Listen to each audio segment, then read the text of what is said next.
Hello,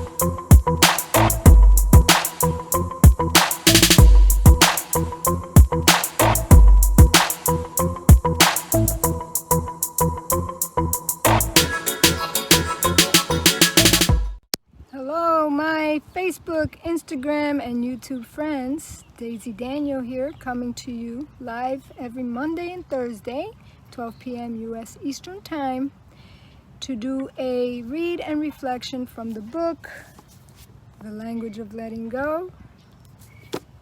And these videos now are being posted on YouTube as well as Instagram, Twitter. I'm slowly putting all that on those platforms. Pretty soon, hopefully they will all be tied together and go live at the same time, but not quite there yet. Anyway, I'm trying something new today. I am in sunny Florida, and it's a beautiful day. Check out the skyline.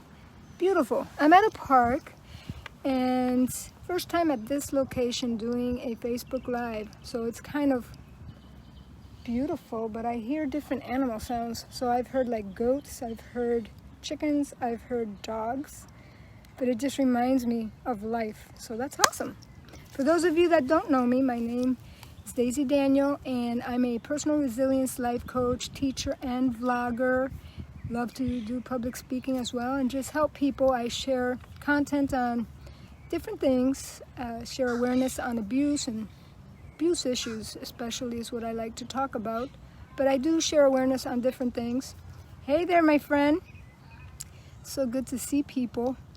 And last week, if you did not tune in, we read a section called my papers are flying away, called the Recovery Prayer. And in that prayer, they mentioned the big book of Alcoholics Anonymous. I'm not going to read the prayer again, but in that reflection, it was very good. So if you haven't seen it, I recommend that you see it. It was last week's reflection. But it made me think of the 12 steps and also the Serenity prayer that not many people might be familiar with. So today, instead of doing this reflection, what I'm going to do is what I said in the last video, which is read the 12 steps from Alcoholics Anonymous. And the reason I want to do that is for those of you that aren't familiar with it, and also I've never struggled with alcohol. Like I said last week, I could count on one hand how many times I have actually drank alcohol. But the 12 steps are for all kind of issues. And many support groups have sprung up from the 12 steps. So it could be addiction to clutter. I mean, you name it. You could use the 12 steps for any kind of addiction. Now, this book focuses on codependency issues, and we know that that could be an addiction too. It causes all kind of problems in relationships. It causes problems for yourself and for others, and that's why I wanted to bring this up. Now that we're going through this coronavirus pandemic and now unrest with the riots and all the stuff that's happening in our world, it is very easy to turn and either begin addictions or make our addictions worse. And that is, I think, God put it on my heart to do this because so many people are struggling now with everything that's going on. And you have to really be aware of yourself and the areas that you might find yourself drifting towards that could become an addiction or making your addictions worse. And so what I want to do today is read the 12 steps. So I'm going to read the 12 steps, and then I'll go and I'll talk about each part of the 12 steps. After I'm done with that, I'll read the Serenity prayer, and then I'll touch on some things in the Serenity prayer. It's very short. It's very beautiful, actually, and it's a prayer that I have prayed many times.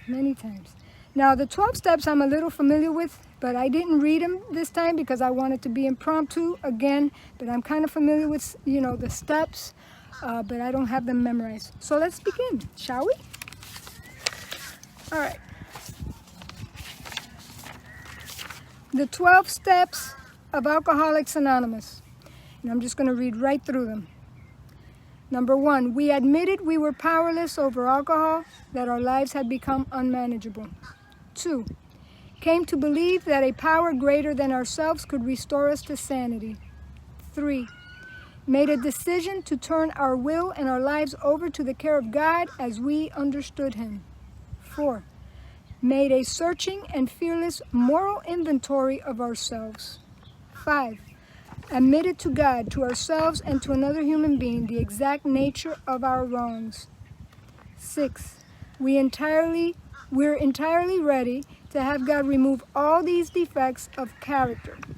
7, humbly asked Him to remove our shortcomings. 8, made a list of all persons we had harmed and became willing to make amends to them.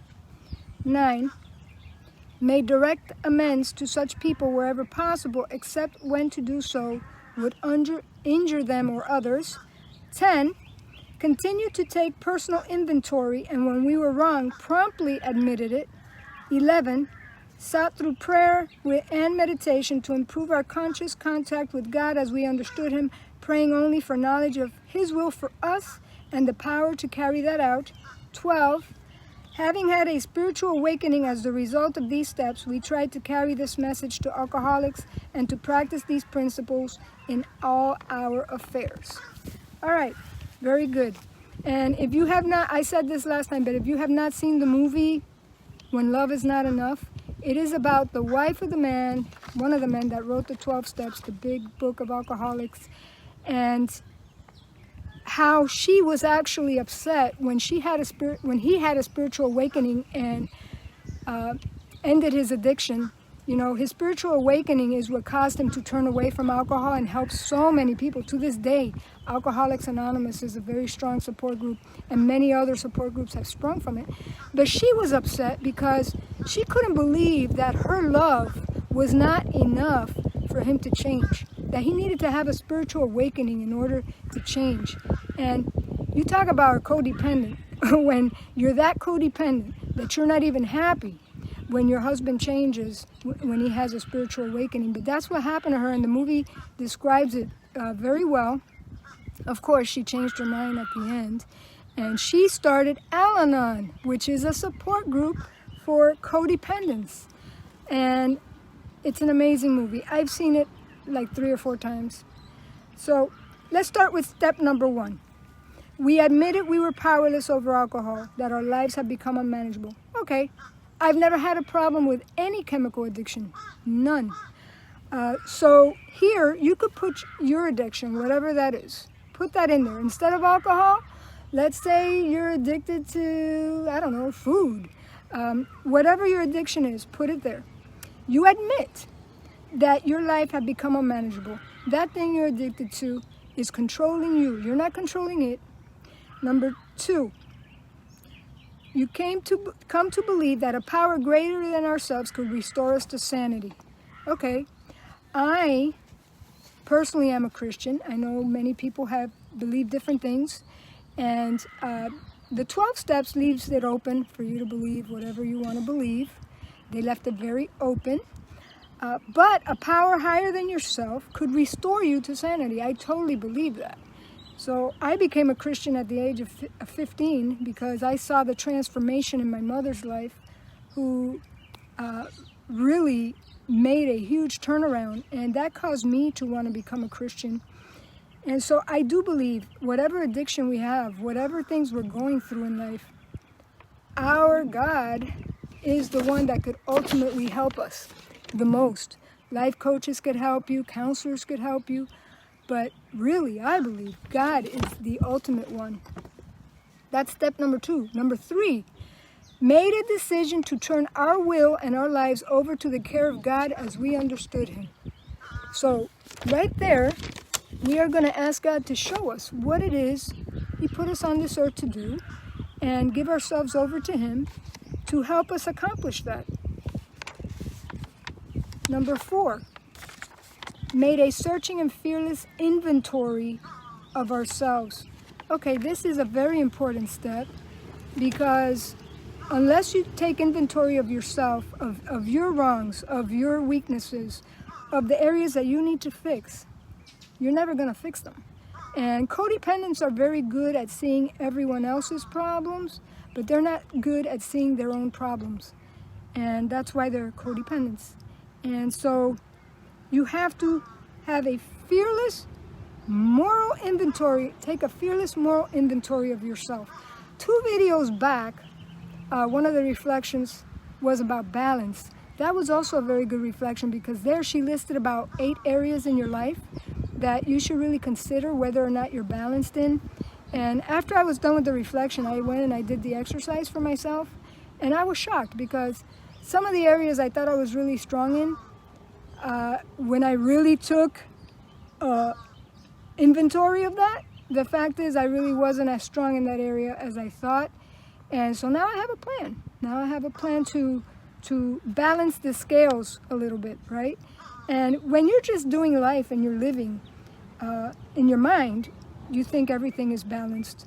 But you have to really take inventory. You have to stop and analyze the areas that are weak in your life. No one's going to do it for you. You got to do it for yourself.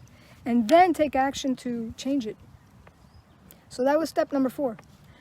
Number 5, admit it to God, to ourselves, and to another human being the exact nature of our wrongs. Okay, yes. I read the Bible. I believe in Jesus. And in there it says that if we don't confess our sins, they're not going to be forgiven. Also, if we don't forgive other people for their sins, He's not going to forgive our sins.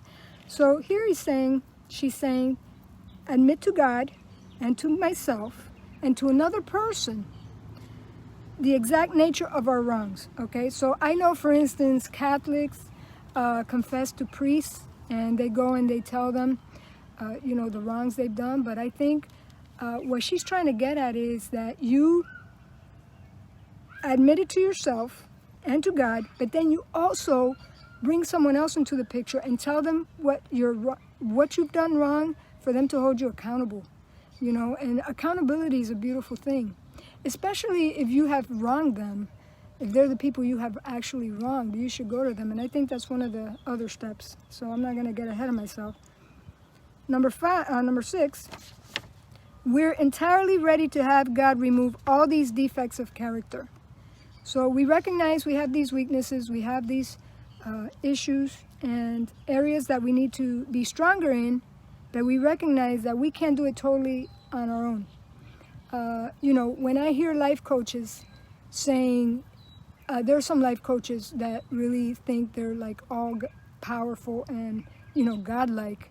And I laugh inside, because when they fall, when they struggle, when they have problems, just like everyone else, no one escapes problems in life.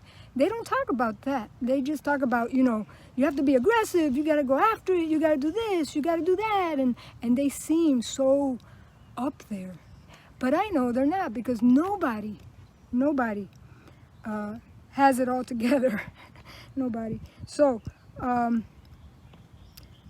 we depend on God to remove these defects of character. And then, of course, we have to work on it also. God does His part, but we do our part. We have to do our part, and it takes action. And number 7, we humbly asked Him to remove our shortcomings. Remove our shortcomings, our weaknesses, the issues we have, the areas where we're defective, the areas where we're dropping the ball, missing the mark. God, help us. Help us to do better. With your strength, give me the strength to do better. That's number 7. And to do that humbly. See, people who think they don't have issues, or they don't have problems, or they're invincible, I guess you could put the word narcissist in there. If you're familiar with abuse and you're familiar with narcissism, narcissists never think they're wrong. Narcissists don't do these steps. Narcissists look at these steps and laugh.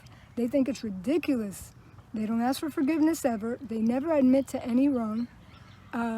Actually, when you go to a narcissist and you ask for forgiveness, they laugh. They don't even accept your forgiveness, or you asking for forgiveness.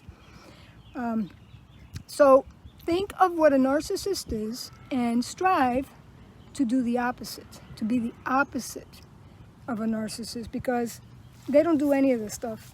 Okay, so if I'm going to look at a personality trait of someone that is the opposite of this, I would say a narcissist. If you don't know what that is, Google it. Tons of literature on there. Stems from abuse.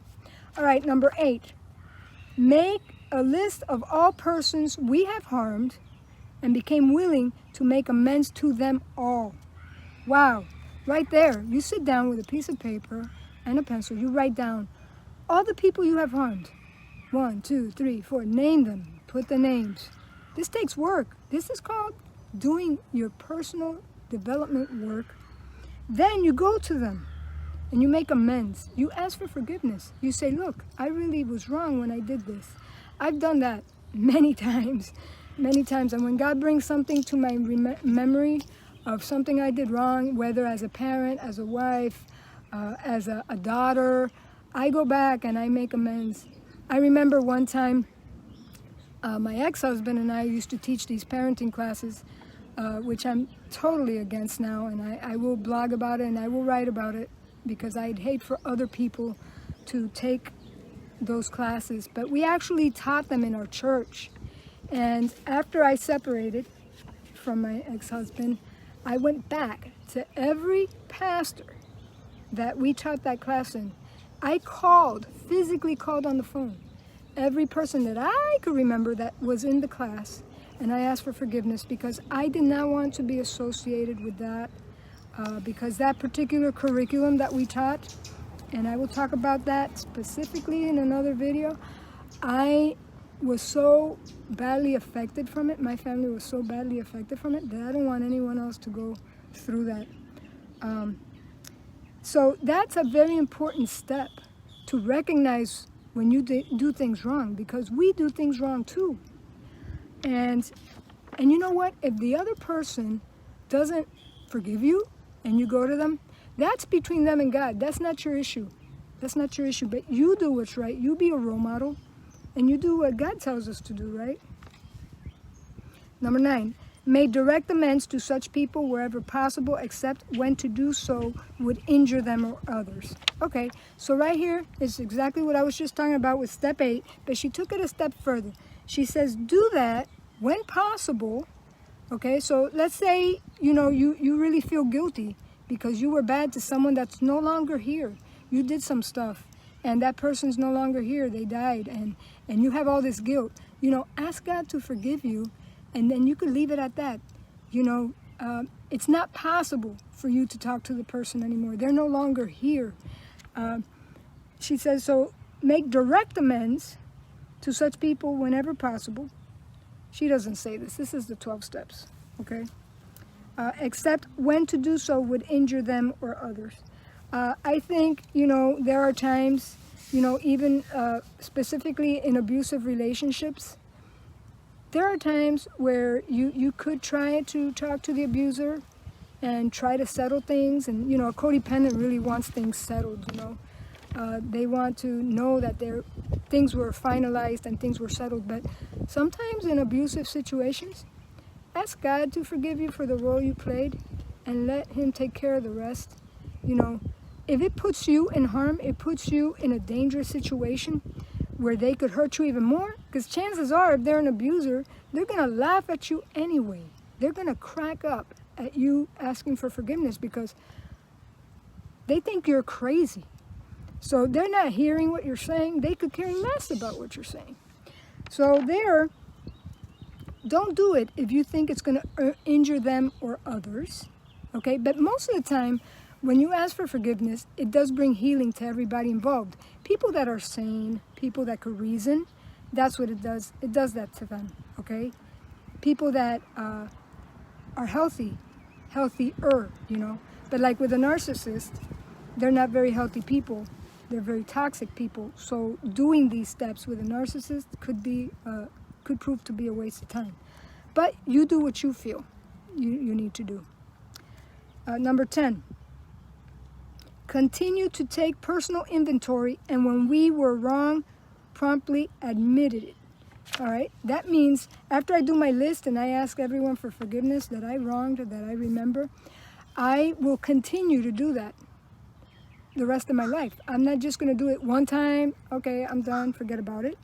I'm going to continue to do that the rest of my life and promptly admit it.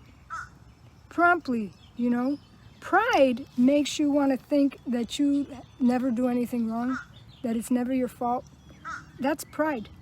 But when you're humble, you realize that you have a part in some things also, and you take care of you. All right, 11, sought through prayer and meditation to improve our conscious contact with God as we understood Him, praying only for knowledge of His will for us and the power to carry that out. All right, so what they're saying here is we're only going to pray for ourselves and what we need to improve in our lives. Yeah, we could pray for other people, but the main person we need to be praying for when it comes to weaknesses is ourselves and changing ourselves. And 12, having had a spiritual awakening as a result of these steps, we tried to carry this message to alcoholics and to practice these principles in all our affairs. All right, so what they're saying there is, if God helps you with an addiction you have, it would serve you to then help others who have the same addiction. In some way, shape, or form, you could pay for your services, you could do volunteer work. I know that the man who wrote the Big Book of Alcoholics and the 12 Steps, it was two of them. I didn't bring the specifics of their names and stuff, but I know that one of the things that helped him to not go back to alcohol was to go back into the streets and talk to all the alcoholics that were, you know, like homeless. And he would talk to them and try to help them to not go back to the alcohol. And he said that that's what kept him from going back to the alcohol. So when you see life coaches who have a niche, a specific niche, I think we pronounce it niche. Let's say they deal with single parents, and they help single parents. And these life coaches, that's the main thing they do. Most of the time, those coaches have a lot of experience in that department. They have a passion, and that is why they focus in that department, because they are very strong. That is one of the 12 steps. Go back and help those people that were left behind, that you now have the answers for to help. Yesterday I saw a documentary on Harriet Tubman. Harriet Tubman is like, out of all the females, powerful females in the world, she's like #1 in my book. And I saw the new Harriet Tubman movie that came out. I think it's called Harriet. I saw it. I'm going to see it again. But this was a documentary. And this woman was so fearless, what she did to rescue the slaves. After she rescued herself, it wasn't enough. You know, she followed step number 12. Go back. Go back now. And carry that message to the other people who suffered like you. And I didn't know this, but when she would go back, you know, in the railroad and many times by foot and rescue all these people, she lost a sister who wouldn't come, stayed in the abuse, ended up dying. But one of the things she did was carry a gun with her. And whenever she'd be rescuing families from the abusive slave owners, and they'd want to turn back and go back to the abuse, you know what she would do? She would take out her gun and almost like to instill fear in them, to, hey, no, you're not going back. Come on, let's go. Let's finish this. You are going to be better on the other side. You might not realize that right now, but it's better on the other side. And, you know, as life coaches, as counselors, we're told never to tell people what to do. But Harriet Tubman was so fearless. She could care less about what she told people. She told people the truth. Look, you're better off dying, me shooting you here right now, than going back to those slave owners. Go, run with me. I'm showing you the way. And I thought, wow. And that lady was 5 feet tall. You talk about a little itty bitty thing, but so powerful. And there's many details to her story. She's one of my favorite people from history. But she did step number 12. Amazing. All right, now, those of you that are hearing, please feel free to leave any comments. I do go back. I know people watch this on the replay. I go back, I check if there are any comments. I will continue the conversation with you guys. But Think about all these 12 steps. Which one resonated with you? Put it in the comments. Once we start speaking things, realizing things, sharing it with others, woo, that's where the power happens. Because now, no longer is there shame, no longer is there guilt. You're having epiphanies, you're realizing things, and you're going to take steps to do it. And then those people, if they care about you, they'll hold you accountable. They'll remind you. Like, hey, remember step number 3? You said you were going to do this, do that. Did you do it? That's pretty awesome. All right, the Serenity Prayer is also, I think, 12 steps. The Alcoholics Anonymous used this in every meeting, but they did not write it. It was written by Renaud Neuber. He died in 1971. Anyway, here it goes. This prayer has helped me on many occasions. Recently, with the different trials I've been going through, I've been going back to this prayer because there are things we cannot control that come into our lives. They're detours, and we have to learn from them and then recover quickly, be resilient, and recover from them so that we could continue to do what God put us on this earth to do. All right, here we go, the Serenity Prayer. God, grant me the serenity to accept the things I cannot change, courage to change the things I can, and wisdom to know the difference. Living one day at a time, enjoying one moment at a time, accepting hardships as the pathway to peace, taking as he did this sinful world as it is, not as I would have it, trusting that he will make all things right if I surrender to his will, so that I may be reasonably happy in this life and supremely happy with him forever and ever in the next. Amen. And I love that ending. That ending to me is so powerful because to be reasonably happy, that means there are things we're not going to be able to change. Help me to know the difference between the things I can change and the things I cannot. And help me to enjoy each moment of my life, and in the end, be reasonably happy. Know that life is not perfect. Things aren't going to be great all the time. And that in the next life, you will be forever happy in the next life. But in this life, we're going to be reasonably happy. And I think that's something good to keep in mind. Beautiful prayer. So any comments, anything you all want to share that we could keep talking about? This was a good reminder for me. And this prayer is beautiful. I'm going to laminate it, put it up in my house. The 12 steps, like I said, are good for anybody, for any addiction. So please share this video with anyone you think could benefit. Hoarders, that's an addiction, okay? All kind of addictions. 12 steps could help.